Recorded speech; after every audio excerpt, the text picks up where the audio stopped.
Fala pessoal, tudo bem? Danilo Moraes aqui para mais um quadro do JudaCast, o Voltando para Casa. Esse quadro que a gente criou para que a gente estude mais da palavra de Deus e se aproxime cada vez mais do Senhor, voltando para Deus, voltando para casa. E temos aqui um convidado aí que já participou conosco, né, também na outra programação, o Heriberto. Seja muito bem-vindo, Heriberto.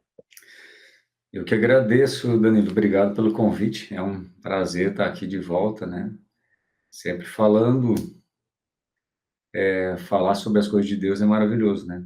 Falar, pensar e fazer. É isso Três aí, que coisas. É. agradeço o tempo mais uma vez aí, eu sei que o irmão é bem corrido, mas de pronto aí aceitou o convite para a gente compartilhar de uma parábola, né? Eu senti do Senhor da gente tentar, ao longo do tempo aí, conseguir compartilhar de todas as parábolas do Senhor, para ajudar também quem vai nos edificar e ajudar quem vai assistir também a se edificar, né? E eu senti do Senhor da gente compartilhar da parábola do filho pródigo, que eu acho que não posso dizer que é a mais conhecida, porque na Bíblia tudo é importante, né? Não tem mais importante, menos importante, mas é uma parábola que até o pessoal, as pessoas do secular já ouviram de certa forma falar, né? Filho que vai e muitos acontecimentos em relação a isso, de pessoas que vão para o mundo e derretem as riquezas ali, né? Então acho que muitas pessoas se relacionam bastante com essa parábola. Mas para começar aqui, irmão, eu queria perguntar assim, por que Jesus falava tanto por parábolas? Sim. Interessantíssima essa colocação. Eu fico pensando assim, se um engenheiro da NASA viesse falar comigo, com você sobre foguete, qual é a linguagem que ele teria que usar para nos explicar sobre como eles conseguem levar um astronauta para a estação espacial? Talvez ele ia dizer, sabe a tua máquina de lavar roupa? Sabe teu rádio? Sabe isso, aquilo, né? Ele iria usar uma linguagem que estivesse acessível a mim e você, Danilo, para que a gente entendesse sobre o que ele, né, iria falar. E Jesus tinha uma missão, né? Missão que foi dada pelo Pai para que ele tornasse os homens conhecedores do plano da salvação. Então, logo depois do batismo, a gente vê que Jesus foi conduzido ao deserto. Depois do deserto, ele já começou a pregar. Ele já começou a pregar o reino de Deus, né? A linguagem do reino é uma linguagem difícil de dizer para as pessoas, né? Imagina, né? Os mistérios dos céus. E eu até penso assim, ó, Jesus falava por parábolas. Paulo escreveu aos Filipenses, que Jesus se esvaziou, assumiu forma de servo, não levou como usurpação ser igual a Deus. Então ele falava de um jeito não como Deus, agia, né, de um jeito não como Deus, mas com informações do terceiro céu, só que até mesmo a transmissão delas, né, houve um esvaziamento da linguagem e da cultura dos céus, e ele então usava experiências do cotidiano das pessoas, coisas que estavam assim no alcance do entendimento delas, que era os bois arando a terra, a criação de ovelhas, o plantio, as coisas do dia a dia da comunidade, e através desses exemplos, então, ele ministrava as coisas do reino. Então, o porquê Jesus falava, né, por parábolas? Porque ele se esvaziou de uma linguagem extremamente difícil, que é a linguagem do terceiro céu, e transmitiu, né, um ensinamento que Deus outorgou a ele para que a humanidade conhecesse, por meio de uma linguagem simples, né, que fosse entendida por qualquer pessoa. Entendi. Faz bem sentido, e eu acho que também para evitar alguns estresses que geralmente quando você fala diretamente alguma coisa, pode gerar, de repente, até um certo problema, ele fala faz a pessoa refletir, né, e aí meio que quebra aquele embate, digamos assim, né, mas eu acho que uma série de pontos positivos quando a gente podia usar mais parábolas no nosso dia a dia para evitar uma série de problemas. Poderia. Vamos lá.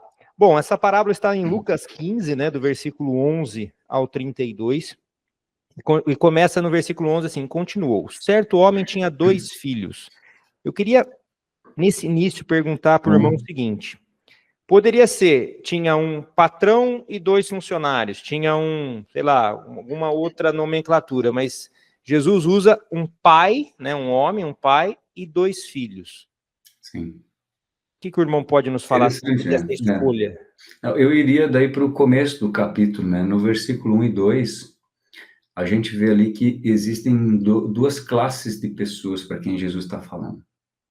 Então, o interessante das parábolas também é observar quem era a audiência, para quem as palavras estavam se referindo, né? Porque dependendo da audiência também Jesus usa um tipo de exemplo.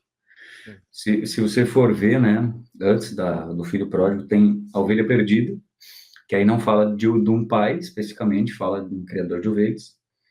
Fala da dracma perdida, né? E também não fala de pai e filho, fala de uma mulher que perdeu ali, né? Mas em todas as 3 parábolas, são sempre 2 exemplos. Tem 99 ovelhas que ficam, uma que se perde. Tem 9 dracmas que não estão perdidas e uma que se perdeu. E aqui tem o filho, então, que vai e o filho que fica.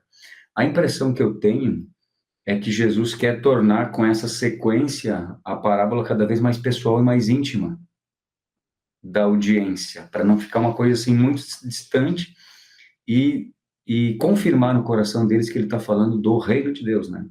Que ele está falando da figura de Deus como pai e dos 2 filhos, já nos exemplos anteriores mostra. Então, a audiência dele era composta de os fariseus, que eram os perfeitos, né? Sim. Os gabaritados, e publicanos e pecadores. Então, essa audiência segmentada, dividida, produziu ali uma série de parábolas que também tinha sempre 2 alvos, né?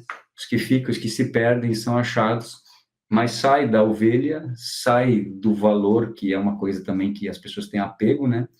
E vai para a questão daí mais pessoal, de intimidade, que é pai e filho. Entendi. Tem uma sequência, né, que Deus... Eu penso que sim. Uhum. Vai preparando aquela audiência, e no caso nós hoje, né, lendo os versículos, entendi. Sim. Aqui segue falando assim: o mais moço deles disse ao pai: pai, dá-me a parte dos meus bens que me cabe, e ele lhes repartiu os haveres. Aqui, eu até queria te perguntar isso, que uma vez eu estava meditando, e um filho chegar para um pai, antes da morte dele, né, porque geralmente se reparte os bens depois da morte, né, do pai, e aí faz lá, hoje tem um nome, né, esqueci o nome que dá, fugiu o nome aqui. E aí depois reparte, né, para os filhos que são vivos e tudo mais. Aqui ele queria, o pai não tinha morrido aí, mas ele queria os bens. Era tipo passando uma mensagem para o pai como se ele, tipo, queria que ele morresse ou alguma coisa nesse sentido. Na verdade, era uma sentença de morte, né? Sim. Porque para os costumes da época, o filho pedir a herança antes da morte do pai significava que o pai não tinha uma importância assim no coração do filho. Entende? A herança é mais importante do que a própria vida do pai. Não que o jovem necessariamente queria que o pai morresse de fato, mas era um tipo assim de escala de valores no coração dele, ele não considerava realmente a autoridade do pai. Então, culturalmente, isso é uma coisa, era na época uma coisa assim feia de um filho fazer. Pedir a herança antes, né, da morte do pai, na verdade ele estava dizendo que ele estava dando uma sentença de morte. Era tipo assim, para mim você está morto. Me dá minha parte que eu vou resolver minha vida, né? Não que ele queria que morresse literalmente, mas na mente dele, no coração dele, já estaria morto, né? Exatamente, não tem uma importância assim, né? Sim. E para ver essa repartição, obviamente o pai teria que vender uma parte da propriedade, enfim, né? Para poder, então não era só a questão de pedir algo também e gerar um incômodo, né? Sim. E o pai fez prontamente ali, né? Também chama atenção, né? Fez, e isso me chama atenção porque assim, ó, se a gente já começa a fazer uma correlação aqui de Deus como nosso pai, das virtudes assim do caráter desse Deus é dar liberdade para os seus filhos. Às vezes as pessoas procuram a fé. Por exemplo, domingo aconteceu uma coisa interessante no culto. Eu não estava dirigindo o culto, estava sentado no meio da igreja E uma pessoa chegou para mim e falou assim, pastor, fala para essa mulher aqui, ela está com medo de se batizar, porque ela disse que se ela se batizar, ela não vai poder vir todo domingo no culto. Então, olha a visão que ela tinha desse pai, que se ela aceitasse essa proposta de ser chamada filha de Deus por meio da fé em Jesus e batismo, enfim, ela então deveria ter a obrigação de estar no culto todos os domingos, né? Então, a visão que a parábola quer passar é que não é assim, que os filhos realmente são livres para fazer o que querem, mas as suas escolhas têm uma consequência. Isso o pai não livra eles, né? Sim, porque prontamente ele já pegou, né? Lógico, a Bíblia não relata os detalhes, né? Ele deve ter tido que vender algumas coisas, enfim, devia ter bastante coisa ali, né? E já, tá bom, filho, é isso que você quer, então vai lá. Você consegue imaginar essa discussão? Como seria o pai tentando convencer o filho a ficar? Também. Seria assim, muito interessante pensar isso, porque o pai não esboçou reação, porque já viu no filho a convicção de que se ele ficasse, ia ficar contrariado, né? Ia ficar de mau grado, fazendo, né, bico, beiço para cá e para lá, porque eu queria ir, não queria ficar. Claro, isso é sempre uma história, mas a gente entra no contexto da história para entender os elementos, assim, né? Então, também demonstra que a onisciência de Deus, ela sabe o momento em que a gente está obstinado, né, e decidido a fazer algo. Deus diz, tá bom, ele vai e faz. O filho ia culpar o pai, né? A vida toda, né? Uhum. Você não foi por causa disso, foi por causa daquilo, porque você nunca me deu. E fica provavelmente, pensando naturalmente falando, né? Esse filho ia sempre ficar culpando. Como a gente culpa Deus muitas vezes das coisas, né? Ele ia estar culpando esse pai se ele não tivesse permitido. E às vezes a gente até usa essa liberdade para fazer uma contra-acusação, tipo assim, Deus, por que tu não impediu? Por que não impediu fulano de fazer algo? Por que não... olha lá, ó, né, adulterou, fez isso, fez aquilo. Por que Deus não impediu o assassinato e tal, né? Enfim, é a liberdade que Deus dá para o ser criado, né? É verdade. Aí diz aqui no versículo 13, passados não muitos dias, o filho mais moço, ajuntando tudo que era seu, ou seja, rapidinho já resolveu lá, partiu para uma terra distante e lá dissipou todos os seus bens, vivendo dissolutamente. Uhum. Depois de ter consumido tudo, sobreveio àquele país uma grande fome e ele começou a passar necessidade. Irmão, o que nos ensina? Naturalmente é bem claro, né, que ele torrou tudo que tinha. Sim. Mas tentar relacionar espiritualmente para a gente entender aqui. Uhum. Outra coisa que chama atenção, a gente falando sobre isso, né? O pai não impôs nenhuma condição, né? A atitude do filho foi espantosa, igualmente foi espantoso o gesto do pai em deixar, tá? A gente entende aqui espiritualmente a parte do versículo 13, depois que ele partiu, né? Que há arranjos e circunstâncias esperando todos os filhos, tanto os que ficam em casa como aqueles que saem.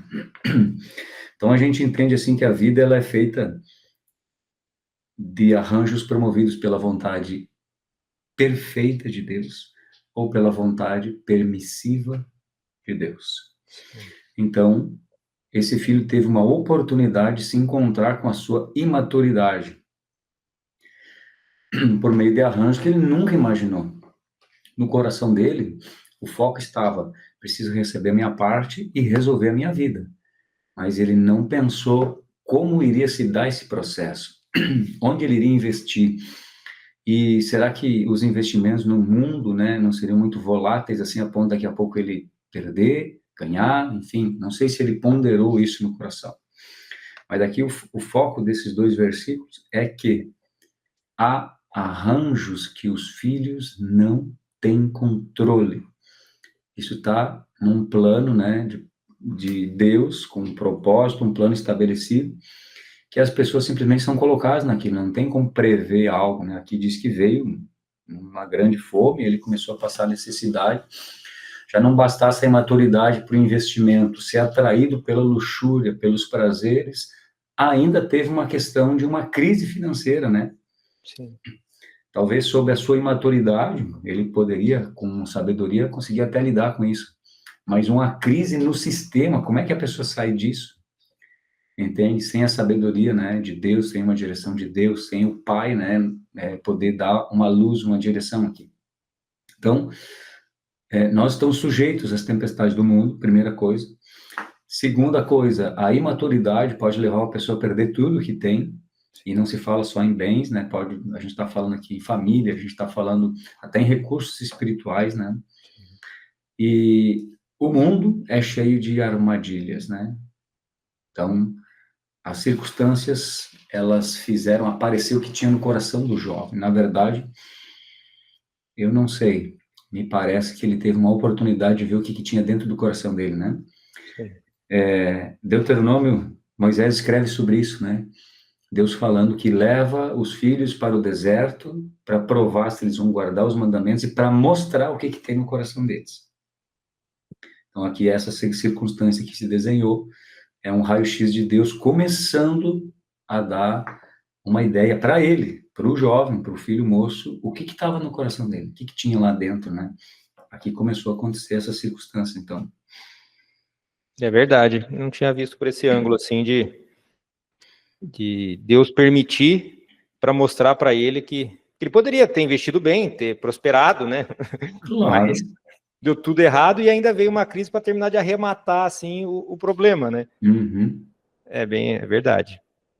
Aqui nós paramos aqui passando, então ele foi e se agregou a um dos cidadãos daquela terra, e este o mandou para os seus campos a guardar porcos. Ali desejava ele fartar-se das alfarrobas que os porcos comiam, mas ninguém lhe dava nada. Eu penso que aqui seria assim, o fundo do poço mesmo, né? Porque quando aconteceu tudo aquilo, ele já poderia ter falado, acho que dá para voltar, né? Não deu muito certo aqui. Não, mas ele precisava de um golinho a mais, né? Tipo assim, vamos terminar de arrebentar com tudo, assim, acabou o financeiro, agora vamos acabar com tudo mesmo, espiritual, moral, não sei o que o irmão pode falar. A obstinação é muito grande, né? Porque se agregou a um dos cidadãos. O que ele enxergou ali? A oportunidade de não passar vergonha, de não voltar para casa arrasado. Até penso que, na mente, né? Sendo essa uma história real, né? Aquela é uma ficção, mas se fosse uma história real, passaria na cabeça, com certeza, vou voltar. Mas o orgulho, como é que vai engolir o orgulho? Ainda a força humana da decisão dele estava muito forte, eu não posso voltar agora, né? Eu tenho que dar o meu máximo para não precisar me humilhar a fim de voltar, né? Então ele viu uma oportunidade. E aí essa oportunidade levou ele, vamos voltar a lembrar da audiência. Jesus está falando com judeus, publicanos e pecadores, dois grupos. Os judeus ouvindo sobre porcos é igual dar um tapa na cara, é um dos animais assim, mais imundos, né, que eles consideram. A pessoa conviver com porcos, pensar em se alimentar da comida dos porcos. Então, Jesus já está dando uma indireta para o coração dos religiosos, assim, ó, tá vendo?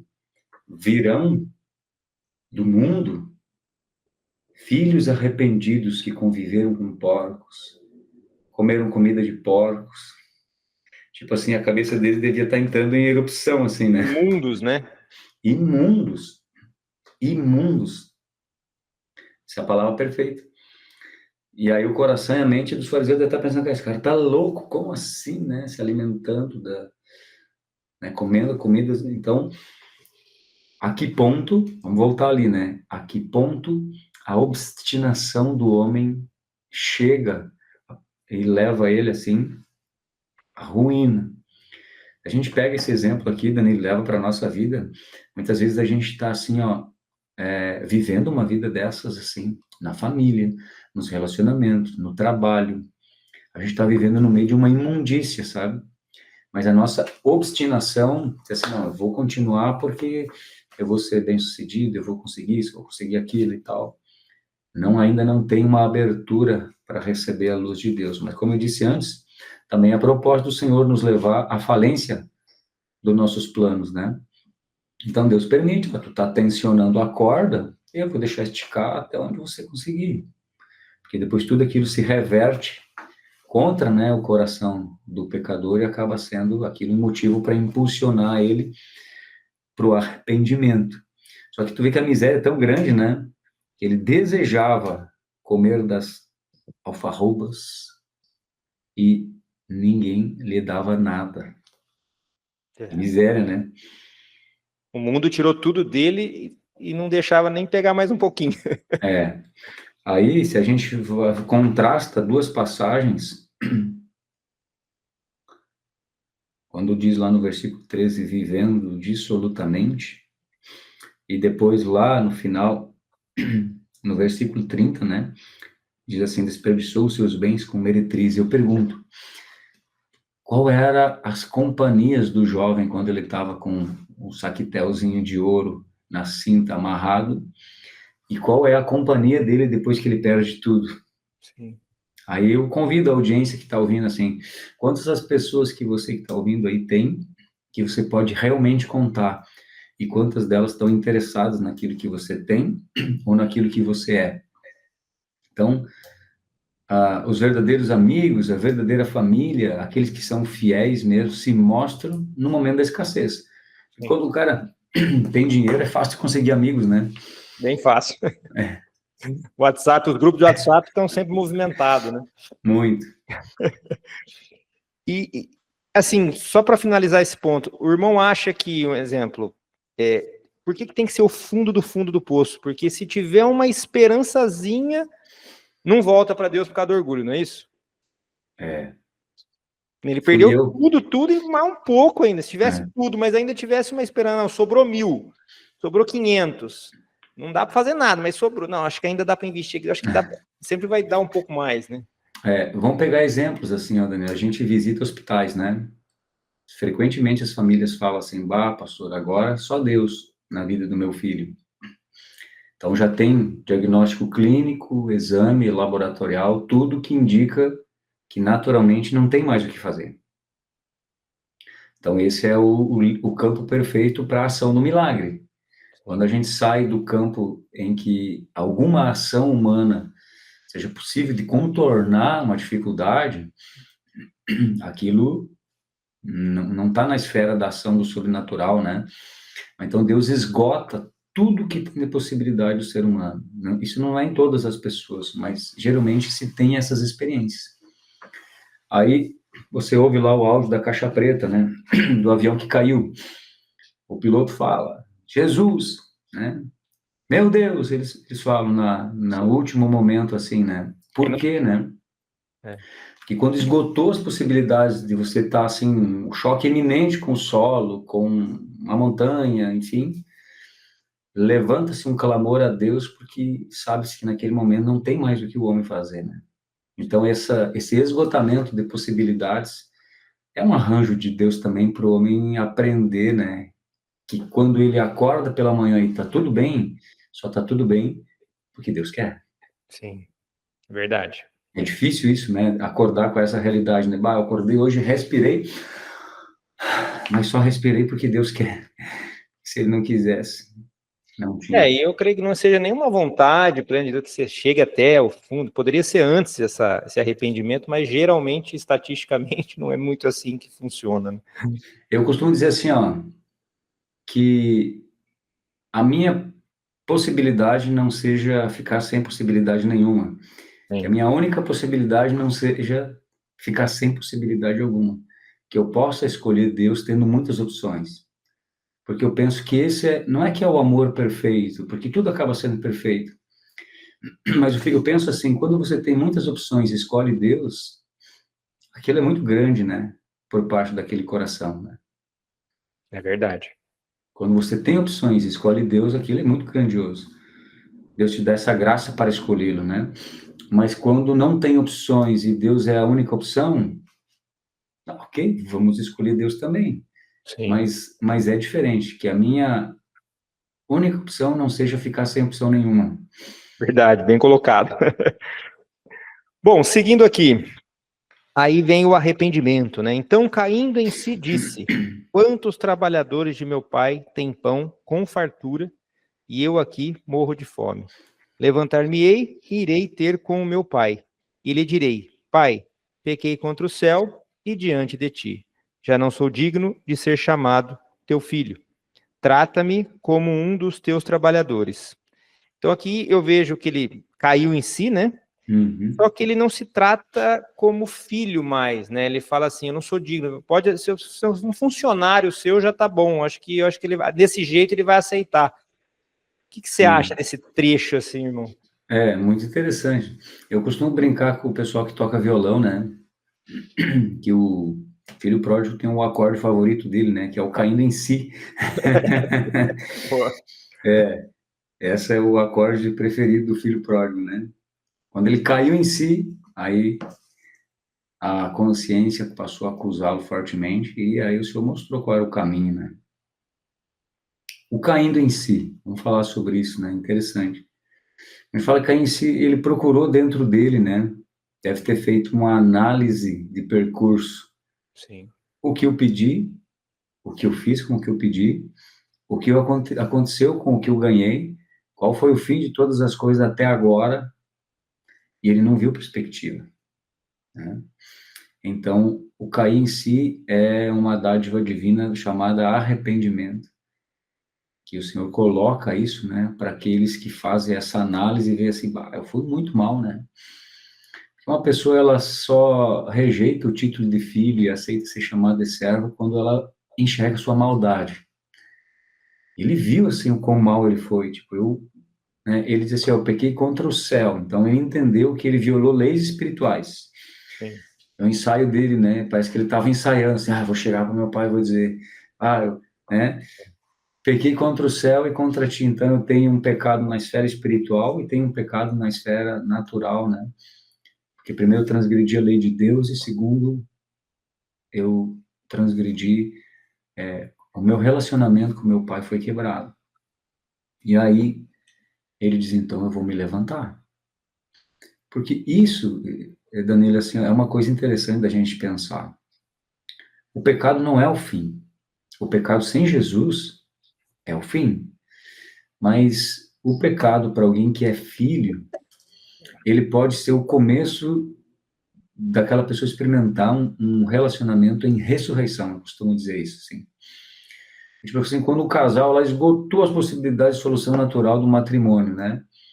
E o quebrantamento faz eles se voltar para Deus, talvez eles experimentem um matrimônio em ressurreição. Eu tive isso. O pai e o filho, quando se arrebentam assim, né, e eles escolhem por Deus, vão experimentar provavelmente um relacionamento de pai e filho em ressurreição, né? Então, o que é o levantar-me-ei? Lembra da passagem dos 4 leprosos em Samaria? Se a gente ficar aqui, morremos de fome. Se a gente for no acampamento dos sírios, pode ser que eles nos matem à espada, mas pelo menos uma chance a gente tem. Sim. O que isso representa para mim? Que Deus faz muitas coisas, mas existem coisas que o homem precisa fazer. Que é se levantar, sacudir os escombros, o pó, a vergonha, tudo, colocar por terra e começar a fazer restituições, né? Isso Deus não vai fazer. Então, quando o arrependimento é genuíno, eu vejo isso com Zaqueu. Quando o arrependimento é genuíno, ele gera de pronto restituições. Zaqueu também se levantou, né, lá na mesa, né, com Jesus. Ele se levantou e disse, olha, eu estou fazendo tudo errado e eu quero restituir. Esse rapaz aqui, quando percebeu os seus erros, também ele disse, levantar-me-ei, eu estou prostrado, né, vou me levantar. A primeira coisa que eu vou fazer, restituição. Talvez pessoas vão ouvir, né, aqui esse momento nosso, que estão passando por momentos difíceis, né? Sim. Primeira coisa que se faz, conserta com o pai e começa a fazer restituições. A quem deve, paga, e se alguém deve para ti, perdoa. Bem colocado, isso mesmo. Restituições. Eu acho que deve ter passado na cabeça dele assim, nossa, eu tinha tudo também, né, o que eu perdi lá, o que eu tinha lá e joguei tudo fora, né, acho que deve ter passado um pouco na cabeça dele isso. Ele tinha fartura, ele tinha o pai, ele tinha o irmão, ele tinha tudo e, bom, mas faz parte do processo do arrependimento, nessa reflexão. Uhum. Às vezes a pessoa vai nos assistir, porque eu tinha um casamento, né, tinha uma esposa e fiz isso, eu tinha um marido, mas não tem problema, restitui, perdoa e segue a vida, né? Isso. Então vamos lá, versículo 19. 20, perdão. E levantando-se foi para seu pai. Vinha ele ainda longe, quando seu pai o avistou, e compadecido dele, correndo, o abraçou e beijou. E o filho lhe disse: Pai, pequei contra o céu e diante de ti. Já não sou digno de ser chamado teu filho.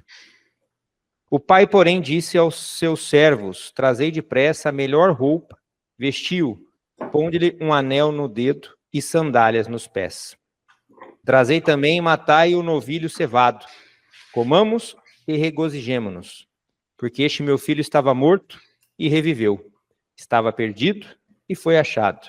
E começaram a regozijar-se.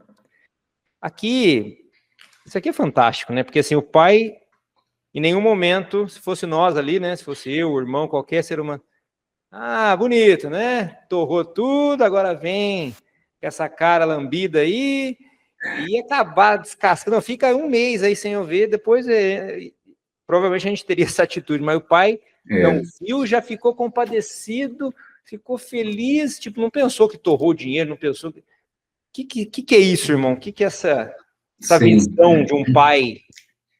Misericordioso esse pai, né? É um pouco, né? Misericordioso esse pai. Mas eu queria voltar um pouquinho ali na parte que diz que ele se levantou e foi para o pai ainda. Sim. E aí diz que vinha ele longe ainda quando o pai o avistou. O pai sempre enxerga os corações arrependidos voltando para casa. Lembra que o salmista escreveu assim, né? Um coração quebrantado e contrito não desprezarás, ó Deus, né? Então, a onisciência de Deus está sempre na espera, né? O momento certo em que o quebrantamento produz o arrependimento produz o levantar-se para a restituição, e os olhos de Deus estão prontos ali para receber esse pai de volta. E interessante, duas coisas interessantes aqui sobre essa parte. Primeiro, quando o filho que desperdiçava os bens da família voltava para casa, depois de ter desperdiçado tudo, os vizinhos amaldiçoavam aquela pessoa. Então, eles jogavam nos pés do desperdiçador, né, que é o pródigo, né, panelas quebradas, e diziam assim: aquele que desperdiçou os seus bens deve ser expulso do nosso convívio, uma coisa assim. Aquele que desperdiçou os bens de Israel deve ser expulso do nosso convívio. E jogavam panelas de barro quebrada nos pés daquela pessoa. Então o pai foi lá no caminho, quando viu ele, para não deixar que ele passasse esse vexame quando estivesse chegando para ser recebido de volta na casa. Segunda coisa interessante aqui dessa parte, ó. Correndo, ele foi correndo, o pai foi correndo. Correr é uma coisa estranha quando se tem uma roupa da época, que é tipo um vestidão assim que ia até o pé. A pessoa não conseguia correr com aquilo. Então, para o pai correr, ele tinha que puxar aquelas roupas até para cima do joelho, e isso era um sinal de vergonha, sabia? Mostrar as pernas ali. Mostrar as pernas. Então, o pai de família ainda teve que se humilhar de duas formas. Primeiro, né, correr, mostrar as pernas correndo pelos vizinhos de estrada fora. E segundo, que ele fez isso para impedir que o filho, então, recebesse as panelas quebradas nos pés e que fosse ali, tipo, amaldiçoado pelos vizinhos, né? Porque ele era considerado a ovelha negra, vamos dizer assim, né? Daquela família. Então, o pai não é que só recebeu, ainda se abaixou mais ainda, né? Se humilhou mais ainda para receber aquele filho de volta, né? E aí, chega naquela parte, então, dos servos, né? Então, a melhor roupa, né? Sim. Ele colocou a melhor roupa. Ali simbolizava uma restauração da honra e da vida social daquele filho, porque a Bíblia fala em todo o tempo, né? Das vestes, né? Das vestes de linho finíssimo, vestes resplandecentes, significa atos de justiça. Então, parece que o pai diz assim, ó, tá perdoado os teus pecados. Quando tira a roupa velha, né? E põe a nova e diz assim, agora tu tá restituído na minha presença. Então parece que é uma confissão de pecado. Se aquilo fosse traduzido assim no mundo espiritual, é como se fosse uma oração de um filho diante de Deus pedindo perdão pelos seus pecados. O Senhor tira aquela veste maltrapilha de um pecador carregada de imundícia, né, que é a representação dos porcos, daquela coisa, e coloca então ali uma roupa limpa. Outra coisa, põe um anel no dedo, né? Anel do dedo é a restauração da aliança. Os reis usavam anéis para marcar, né, na época, documentos. Então, o filho foi restituído à posição da família de ser considerado digno de receber uma herança. Ele voltou para a posição que ele estava. Quando a gente lê que o sangue da nova aliança, que fala do sacrifício de Jesus, está falando disso. Sim. Essa não é a aliança que o filho tinha antes de ir gastar tudo, os seus haveres, né? Essa daí é uma nova aliança. Representa, assim, o sacrifício de Cristo, o anel no dedo ali, e a posição agora de filho, junto com o pai ali. Poderia até ser um novo nascimento ali? Tipo isso. Uhum. Porque ele até diz, né? Estava morto, e reviveu, perdido e foi achado. É um novo nascimento mesmo. E a terceira coisa é sandálias nos pés. Se colocou sandália nos pés e estava descalço. Os escravos andavam descalços e os filhos tinham sandálias. Então, o pai estava dizendo assim, olha, eu não vou te chamar de servo, meu filho. Tu vai voltar para a posição de filho, porque o meu perdão é total, não é parcial. Então, ele recebeu sandálias nos pés, então, porque ele realmente foi restituído à posição de filho. E, olha só, desde Gênesis, quando houve o pecado original de Adão e Eva, lá diz que Deus fez vestimentas e trouxe para cobrir a nudez de Adão e Eva, ou seja, teve sacrifício. O sangue de alguém que não tinha nada a ver com a história teve que correr para cobrir a nudez, o pecado. Aqui, na sequência, foi morto, então, o novilho cevado. Ou seja, alguém que não tinha nada a ver com a história, né? De se perder, de pecar, de transgredir e tal, teve que ser morto. Então, também correu sangue ali, naquele momento. Que simboliza um pouco, né, o sacrifício expiatório de Cristo e a festa, né, que existe, acontece, diz assim que a festa nos céus, quando o pecador se arrepende, né? Então, o Senhor está ilustrando aqui de uma maneira natural, porque matar um novilho cevado na época, isso era uma festa que durava dias, sabia? E fala até na parábola da ovelha e da dracma, que fez festa quando achou, né? A ovelha perdida e fez festa quando achou a dracma. Exatamente. Então, será que fala também das bodas do cordeiro? Eu até penso que sim, sabe por quê? Porque depois o filho, o irmão mais velho, ele fica de fora da festa. Sim. E aí, várias vezes, Jesus diz assim, pecadores, né, lá de ninivitas se assentarão à mesa, virão do Oriente, do Ocidente, tomarão lugares à mesa com Abraão, Isaac e Jacó. Ao passo que, né, ele fala Deus religioso e tal, que vão ficar de fora da festa, né? Então, também esse momento, a festa também é uma alusão, assim, dá para a gente pensar sobre as bodas do Cordeiro, né? Sim, tem sentido, sim.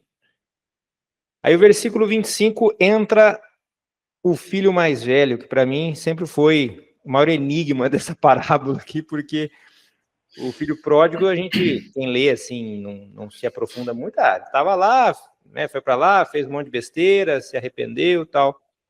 E esse filho tem uma atitude aqui, né? Ora, o filho mais velho estivera no campo, e quando voltava, ao aproximar-se da casa, ouviu a música e as danças.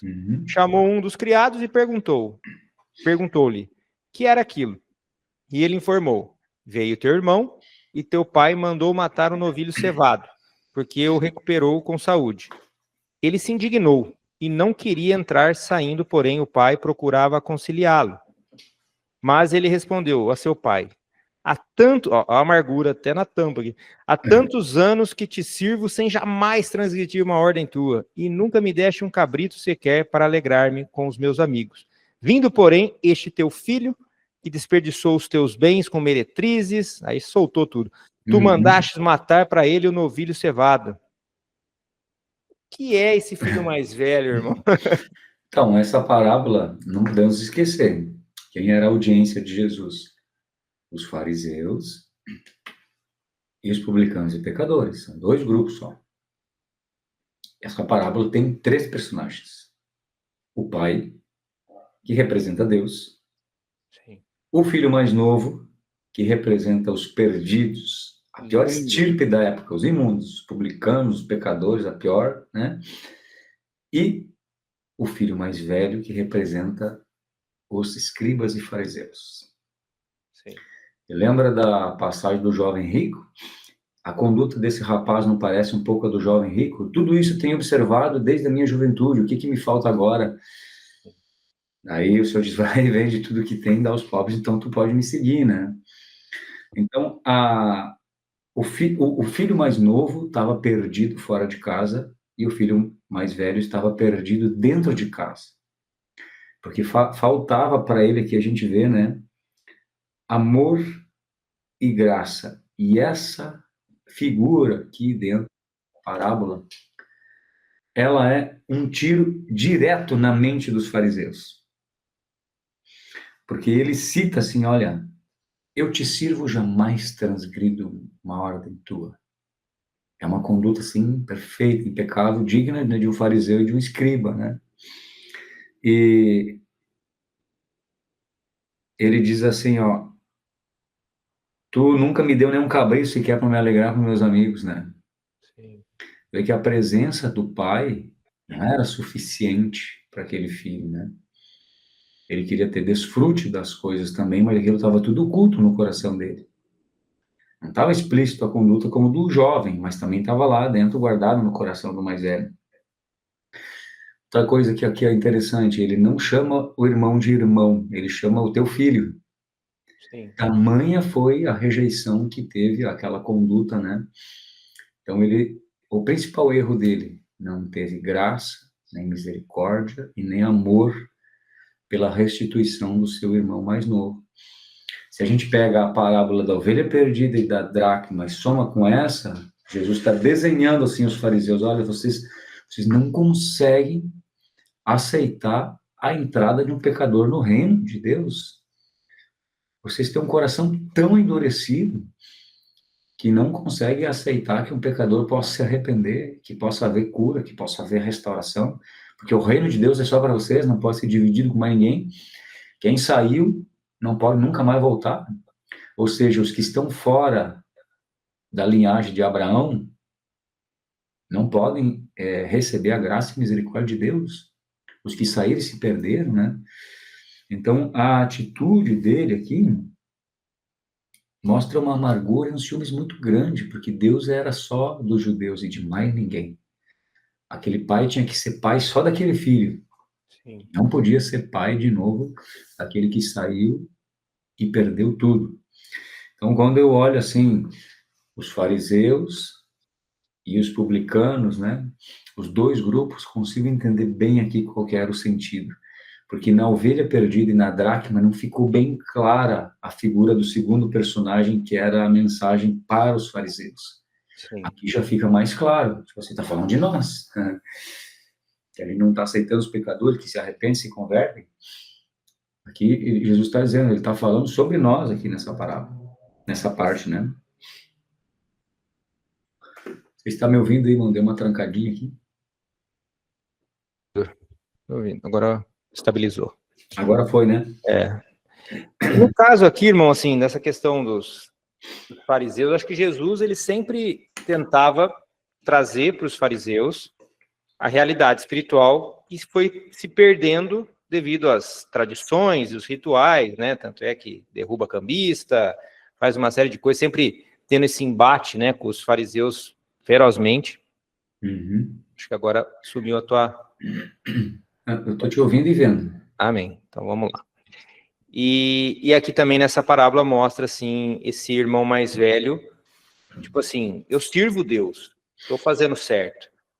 Mas o irmão acha que esses dois irmãos, eles amavam o que Deus poderia proporcionar e não o próprio Deus, de acordo, assim, em primeiro lugar, vamos falar assim.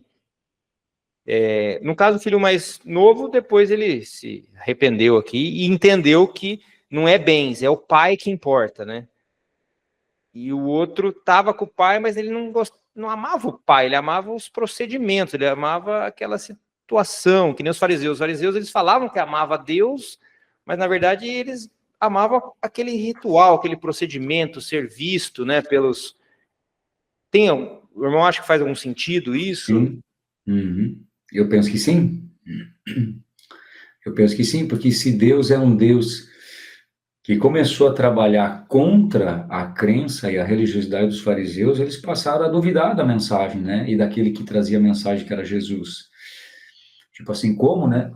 Que nós vamos ter um Deus que perdoa pecadores, né? Tipo assim, quem é esse para perdoar pecados, né? Senão um que é o nosso Pai que está no céu, tipo assim.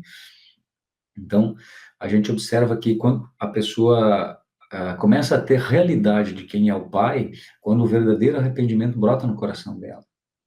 E quando a pessoa se considera perfeita, nunca vai ser possível isso, entende?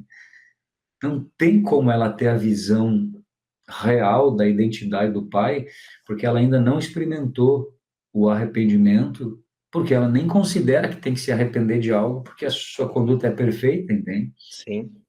Então, a gente só vai entender o que é a graça de Deus quando receber a realidade do que é um pecador. Porque se eu não tiver a realidade do pecado e da minha condição de pecador, eu também nunca vou entender o amor e a misericórdia de Deus, né? Na verdade, eu sempre vou achar um favor aquilo. Deus está fazendo algo de tão bom para mim, porque eu mereço. E, na verdade, o filho mais novo prova o contrário, né? A experiência dele. Que o arrependimento, primeiro, tem a realidade de que pecou contra o céu, contra o próprio Pai, e essa virada na mente, né? Faz ele ter realidade, que a única coisa que importa é a presença do Pai. Eu quero estar perto dele. Se eu tenho coisa ou se eu não tenho coisa, não importa. Porque o Pai é tudo que eu preciso, né? É isso aí. Com certeza ele acordou depois daquela festa no dia seguinte, em nenhum momento ele imaginou em herança, pensou em... Não, eu quero meu pai, só quero ficar com meu pai, estar na presença do pai, é o que é isso mesmo, é tudo que eu preciso, e é o que eu acho que o pai quis mostrar também para o filho mais velho, porque ele estava ali, né, até fala aqui no versículo seguinte, então ele respondeu ao pai, meu filho, tu sempre estás comigo, tudo que é meu é teu, entretanto era preciso que nos regozijássemos e nos alegrássemos, porque esse teu irmão estava morto e reviveu, estava perdido e foi achado. O que quer dizer você sempre estás comigo? Sim, porque a lei é dos judeus, né? Desde Abraão eles têm Deus. Então o Senhor sempre foi deles, né? Sim. Mas ele foi deles para ser dividido com todos, né? Sim. Hoje, muitos judeus, assim, eu vejo eles dizem assim, não, Deus veio para os judeus. Não existe salvação fora dos judeus. Aí a pergunta que fica difícil para eles responderem, por que Jonas pregou para os ninivitas e eles se converteram? Se Deus é um Deus só dessa linhagem, por que houve lá arrependimento, né? E houve salvação, né? Em Nínive. Porque Deus é o Deus de toda a terra, né? Ele é um Deus para todos. E aí me chama a atenção aqui, se a gente pega João 8, Jesus e a mulher adúltera, lá também Jesus deu uma oportunidade para os irmãos mais velhos, né? Sim. Através daquela reflexão de condenar por apedrejamento aquela prostituta ou não, Jesus deu uma oportunidade de arrependimento para os irmãos mais velhos também. Aqui, de novo, Jesus colocando essa figura do irmão mais velho dentro dessa história, ele está dando para os judeus uma oportunidade deles se arrependerem. Porque alguém dentro daquela audiência poderia pegar assim, cara, é verdade. Deus é misericórdia, a palavra toda fala que ele é justiça, que ele é amor, e eu não tenho compaixão com os pecadores nenhuma. Alguém poderia pensar assim no meio daquela multidão dos escribas, daqueles que estavam ouvindo, né? Então, Jesus tem essa coisa, né? A parábola ali sempre mostra um caminho para aqueles que estão chegando e muitas vezes ouvem assim que eles não merecem, que eles nem devem chegar perto de Deus, porque Deus veio para judeus, tá? Eles têm a oportunidade ali através da figura do filho mais novo e o filho mais velho é para acender uma luz no coração dos fariseus, para que alguém ali ouvisse aquilo e falasse, cara, nosso coração é de pedra, Deus é amor, o Senhor veio e a gente não quer deixar ninguém entrar no reino. E aí, eu volto a dizer, tem um quezinho assim da festa das bodas aqui, porque a festa estava rolando, e o filho mais velho chega no final aqui e diz assim, olha, né, você recusou a entrar, né? Sim. Recusou a entrar. E as bodas, né, é uma festa. Sim. E Jesus disse, olha, os piores vão estar lá sentados com Abraão, Isaac e Jacó, né? Ao passo que muitos, né, dos fariseus, dos escribas, vão ficar do lado de fora. Vai ter choro, vai ter ranger de dentes. Aqui tinha, né, parece. Não teve choro aqui, mas ranger de dentes teve, né? É que assim, esse cara merece essa festa, merece essa roupa, assim, esse cara é imundo, é um pecador, né? Que perigo, né? A gente também, daqui a pouco, se achar numa condição dessa, né? De condenar pessoas, impedir pessoas de entrar no reino por meio do nosso julgamento, né? Isso é muito espiritual, irmão. Até estamos chegando ao final que voa aqui o tempo, né? Assim, eu não tenho tanta experiência no evangelho, né? A gente vai fazer 10 anos de conversão, assim, como pastor, bem menos tempo. Mas eu sempre senti, assim, a dificuldade de uma pessoa que vem toda moída e quebrada, de tipo filho pródigo mesmo, de ela aceitar a realidade espiritual e se entregar àquilo, de uma pessoa que vem em determinada igreja ou determinada denominação religiosa, a dificuldade que é para entender a realidade espiritual do reino, né? Uhum. Como é que isso é espiritual ao longo das gerações, assim, que nem eu não tive muito contato com o evangelho, então, assim, na hora que eu peguei a palavra, entendi, para mim foi mais fácil, né? Eu estava moído, depressão, aquelas coisas tudo, né? O gasto com meretrizes, no caso, no sentido espiritual, né? Com o mundo, essas coisas. E na hora que eu entendi, nossa, mas Deus me ama desse jeito mesmo, é só perdoar, é só fazer. Para mim, não tinha uma barreira para desconstruir, foi do alicerce e foi, né? Agora, quando uma pessoa vem de um determinado local, com umas regras, com umas coisas, para desconstruir e fazer o novo, não é impossível, lógico, Deus faz, né? Mas é a dificuldade que existe mesmo nisso. Uhum. Porque o pior está mais próximo de encontrar Deus, né?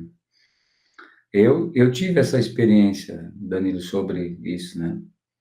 Que assim, ó, eu sou de uma família de 4 filhos homens, o mais moço de todos.